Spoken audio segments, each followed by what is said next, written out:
Melanjutkan pembahasan kita minggu kemarin tentang belajar istiqomah di sisa usia kita, istiqomah untuk memanfaatkan waktu-waktu antara maghrib dan isya, kemudian setelah sholat subuh. Kemudian ada cerita begini, zaman dulu itu ada seorang raja.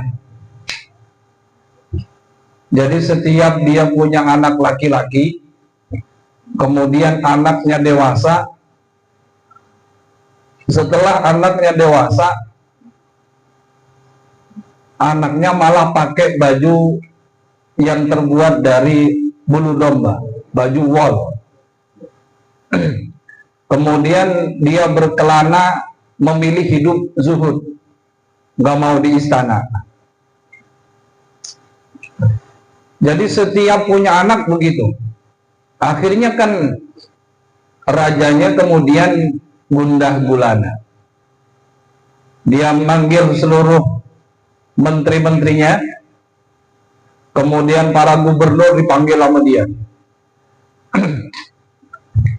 Ketika dia tahu istrinya hamil dan melahirkan anak laki-laki. Jadi anaknya baru lahir, dia panggil semua wazirnya, menteri-menterinya dipanggil, para gubernurnya dipanggil. Kemudian raja itu berkata kepada pejabat-pejabat tadi yang dipanggil itu. Kata raja, "Araftum adata auladi." Kalian tahu kebiasaan anak-anak saya. Jadi anak-anaknya setiap dewasa pasti menempuh hidup zuhud, nggak mau berada di istana. Fal'ana idza muttu min ghairi khalafin. Sekarang jika saya mati tanpa pengganti, la'allahu yatamallaku alaikum malikun jairun. Boleh jadi nanti kalian akan dipimpin oleh raja yang jahat, yang zalim, kata dia. Ini mah biasa, janji orang yang pengen kekuasaannya tetap bertahan. Padahal mah kekuasaan itu walaupun diganti dengan siapapun, semesta ini ada yang ngatur. Siapa itu yang ngatur? Allah Subhanahu wa ta'ala. Kalau di antara anak-anakku ada yang menjadi pemimpin kalian, maka dia akan melanjutkan perjuangan saya, yaitu menjadi raja di antara kalian. Kemudian rajanya itu mengatakan kepada para pejabat tadi, coba sekarang bagaimana pendapat kalian? Kasih masukan anaknya biar nggak bisa menempuh hidup zuhud seperti kakak-kakaknya sebelumnya. Kemudian ada satu kesepakatan. Mereka mengatakan, wahai raja, kata dia, satu-satunya cara kita biar anak raja tidak bisa menempuh hidup zuhud, maka kita harus tutup akses dunia luar, kata mereka. Tutup akses dunia luar. Kita bangun sekeliling istana ini pagar yang tinggi, yang mana anak-anak raja nanti nggak bisa melihat keluar. Kemudian di belakang pagar itu kita bikin bustan, taman.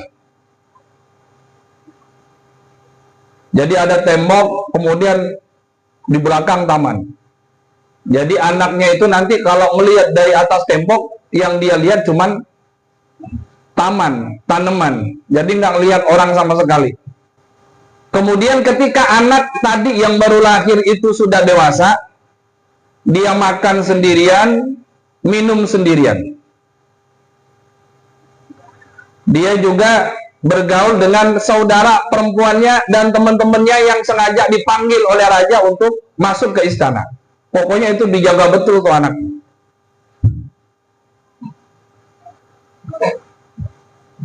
Kemudian hiburannya apa? Hiburannya dia panggil para penyanyi, para pemain musik, kemudian menghibur di dalam istana. Udah pokoknya anak itu nggak pernah keluar rumah pokoknya. Jadi nggak pernah kemana-mana. Temennya dipanggilin, didatangkan musik, didatangkan penyanyi-penyanyi, didatangkan.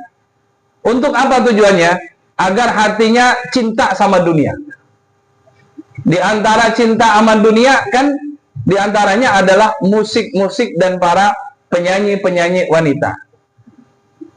Coba abang kalau tanya orang yang didugem itu, ini malam hari didugem, ditanya inget mati atau enggak, pasti dia bilang apa? Enggak inget.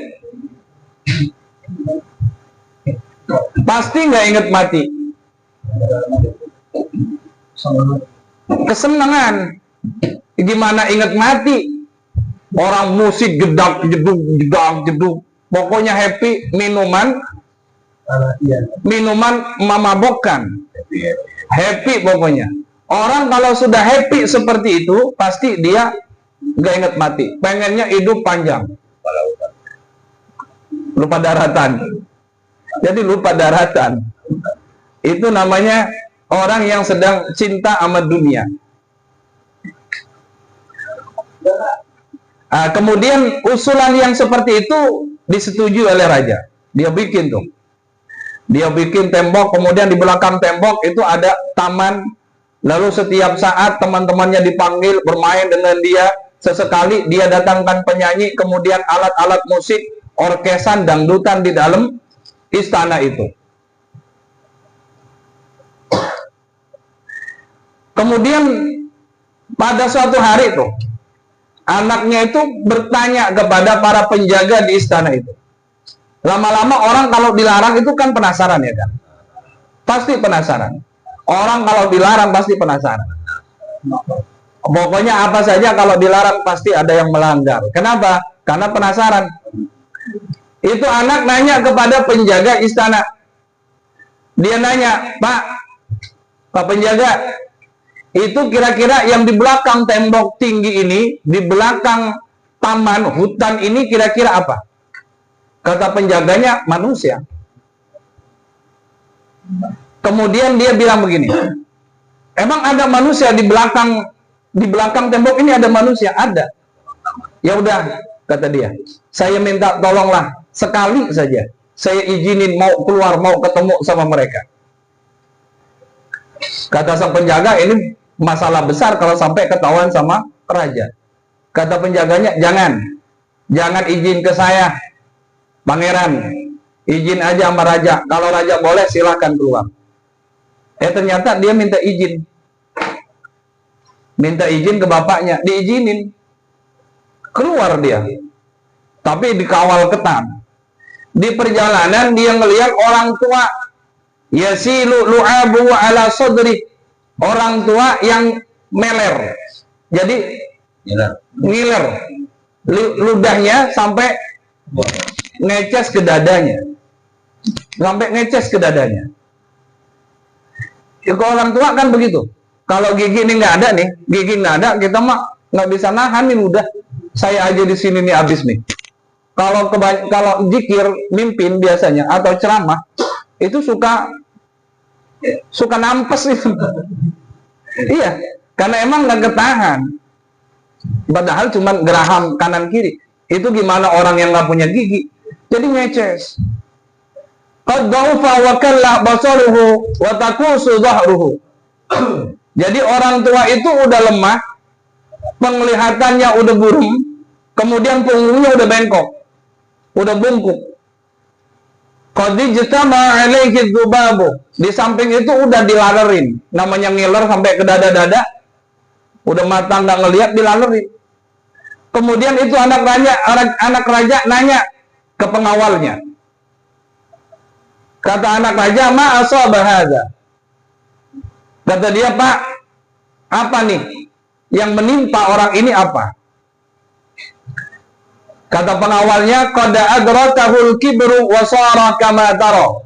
Pangeran, ini orang sudah tua sehingga keadaannya seperti yang Anda lihat. Kemudian kata pangerannya, hadza haluhu khassatan am linnasi ammatan. Keadaan yang seperti ini khusus untuk dia apa untuk semua manusia? Dia pikir cuma dia aja yang begitu, yang lain enggak. Kata pengawalnya, kata para penjaganya, bala linnasi ammatan. Justru keadaan yang seperti ini itu bakal dialami oleh setiap manusia. Kita kalau udah tua kan begitu. Sekarang aja kita merasa gagah, merasa jago, ya kan? Tapi semakin lama nanti kita bakal sampai di batas itu. Di batas di mana mata kita sudah mulai rabun, kemudian gigi kita udah rontok semua, kemudian punggung kita sudah mulai bungkuk. Karena mendengar itu akan dialami oleh semua orang, akhirnya anak tanya bilang, la isya liman akhiru hadza. Sungguh tidak akan membahagiakan kehidupan seseorang yang akhirnya seperti ini. Yang akhirnya seperti ini. Tadi yang ngiler itu. Mendengar jawaban yang seperti ini, para pengawal udah mulai gelisah lagi. Aduh, ini bahaya nih anak raja nih. Bisa jadi nanti dia akan memilih hidup zuhud. Laporan ke rajanya. Rajanya langsung panggil lagi tuh para penyanyi. Dipanggil lagi para pemain musik. Udah dangdutan lagi semalaman di situ. Hilang lagi perasaan seperti itu. Hilang lagi perasaan seperti itu. Kemudian di tahun berikutnya dia minta izin lagi. Kemudian setelah diizinkan, dia keluar berjumpa dengan murahik. Jadi anak mau dewasa, murahik itu mendekati balik, anak remaja. Dia ketemu sama anak remaja, kemudian remaja itu banyak lukanya, banyak luka sampai bernanah, ngalir kemana-mana tuh nanahnya. Kemudian wajahnya menguning, badannya kurus. Anak raja tadi bilang, masya'nu hadza. Ini kenapa anak ini? Kemudian kata para pengawalnya, qad asabahul marad wal huma. Anak ini sedang sakit dan sedang demam. Qala hadza lahu khassatan am linnasi ammatan. Anak tanyanya nanya, apakah ini hanya dia yang ngalamin atau semua orang? Ya mungkin dia nggak pernah sakit selama hidupnya. Bahkan dia nanya, apakah ini dialami hanya dia yang ngalamin apa semua orang? Kata pengawalnya, bal linnasi ammatan. Justru semua orang bakal ngalamin yang namanya sakit. Pasti semua orang bakal sakit. Dia bilang begitu. Dia bilang begini. La isya liman akhiruhu hadza. Tidak akan bahagia kehidupan seseorang yang akhirnya seperti ini. Pengawalnya bingung lagi, gelisah lagi. Akhirnya datang lagi ke raja, bilang, kata raja, panggil lagi penyanyi sama pemain musik. Udah dangdutan lagi. Dihibur lagi. Hilang lagi tuh. Perasaan yang seperti hilang lagi. Jadi yang ada cuma cinta dunia. Kemudian di tahun yang ketiga, dia minta izin keluar lagi. Diizinin. Baru nyampe luar, dia ketemu sama jenazah lagi digotong. Jenazah lagi digotong. Di sekitar jenazah itu ada keluarganya yang nangis sejadi-jadinya. Kemudian anak raja nanya penasaran, mahadza, apa ini? Kata anak raja. Kata para pengawal, jenazah, mayat. Kalau wama fauqaha, apa itu yang ada di atas keranda itu apa? Itu kata anak rajanya. Mayit, orang yang sudah mati. Ila aina yahmiluhu haula al-arba? Kemana orang empat itu akan membawa mayit itu? Ilal qabri, ke kuburan. Wamal qabru, apa itu kuburan? Kata anak rajanya. Sampai kuburan aja nggak tahu tuh. Mal qabru, apa itu kuburan? Baitun tahtal ardi. Kata pengawalnya, kuburan itu adalah tempat yang ada di dalam bumi, di dalam tanah. Wa mata yakhruju min dzalik. Terus kalau dia sudah dimasukkan ke dalam tanah, kapan dia keluar dari tanah itu? Yaumal qiyamah. Nanti di hari kiamat. Kemudian anak raja itu nanya ke orang-orang yang bawa mayat tadi itu. Dia bilang ke para pembawa mayat tadi, dia bilang apa? Da'u hadhil janazah. Coba turunin dulu jenazahnya, turunin dulu mayatnya. Hatta ara al-mayit wa ukallimu.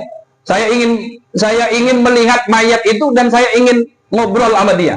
Saya ingin nanya sama dia. Dia nggak tahu kalau orang udah meninggal itu nggak bisa ngomong.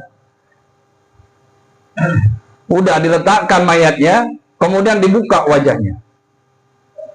Ternyata yang meninggal itu anak muda yang masih ganteng.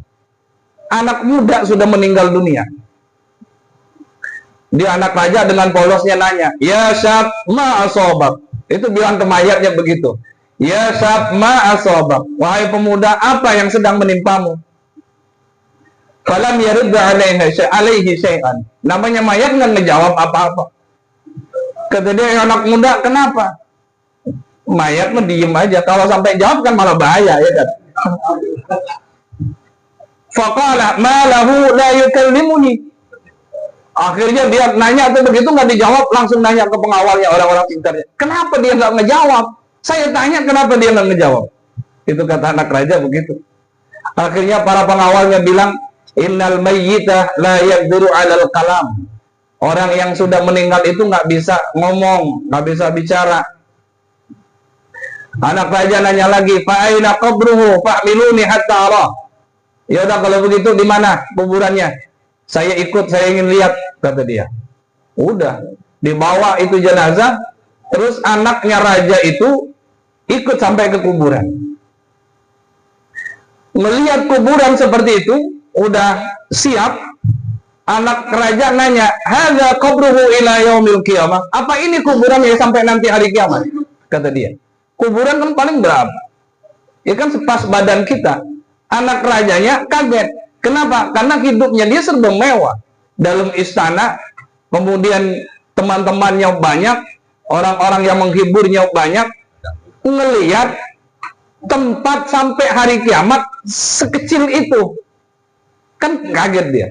Kata dia, hadza qabruhu ila yaumil qiyamah. Apakah ini kuburan yang sampai nanti hari kiamat? Mereka jawab iya. Kemudian anak rajanya berkata, hadza lahu khassatan amlin nasi ammatan. Apakah kuburan ini khusus untuk dia? Apa semua manusia sama bakal kembali ke dalam kuburan ini? Dan mereka jawab, linnasi ammatan. Bahkan kuburan ini untuk seluruh manusia yang sudah meninggal pasti masuknya ke dalam kuburan ini. Akhirnya apa? Kata anak raja, la isya liman yakunu akhiruhul maut. Tidak akan pernah bahagia seseorang yang di akhir hidupnya adalah kematian. Wa baituhu hadzal qabri. Wa baituhu hadzal qabru ila yaumil qiyamah, dan rumahnya adalah kuburan ini sampai hari kiamat. Udah. Karena seperti itu, dia sudah nggak mau lagi menaiki kudanya. Dia langsung turun dari kudanya, pergi, lari, dan meninggalkan dunia. Kok anaknya raja? Padahal sudah dijaga sedemikian rupa. Tapi kalau Allah mau ngasih hidayah, nggak ada yang bisa ngalangin. Makanya dibilang, mayyahdihillahu fala mudhillalah. Kalau Allah sudah mau ngasih hidayah, nggak ada yang bisa menyesatkan. Tapi sebaliknya, wa may yudlilhu fala hadiyalah. Kalau Allah ingin menyesatkannya, nggak ada orang yang bisa ngasih petunjuk. Kita mau kasih ceramah kanan kiri, siang malam, kalau Allah belum ngasih hidayah, nggak bakal dikasih hidayah oleh Allah. Jadi dari kisah ini kan bisa ambil pelajaran bahwa kehidupan tadi yang pertama ketemu sama orang yang tua renta, kemudian ketemu sama orang yang sakit, yang terakhir ketemu dengan orang yang sudah meninggal, itu kan harusnya bisa diambil pelajaran. Kalau kita sekarang bukan diambil pelajaran kalau ada yang meninggal, malah jadi ajang silaturahmi, kadang reunian sama temen. Ada teman meninggal, semuanya datang kan? Iya kan? Kita ingat nggak sama yang meninggal? Nggak ingat. Kita malah cerita pengalaman teman kita, cerita sama kita. Itu kan jadi ajang begitu. Makanya hati kita tetap keras. Ada orang mati malah nggak inget mati.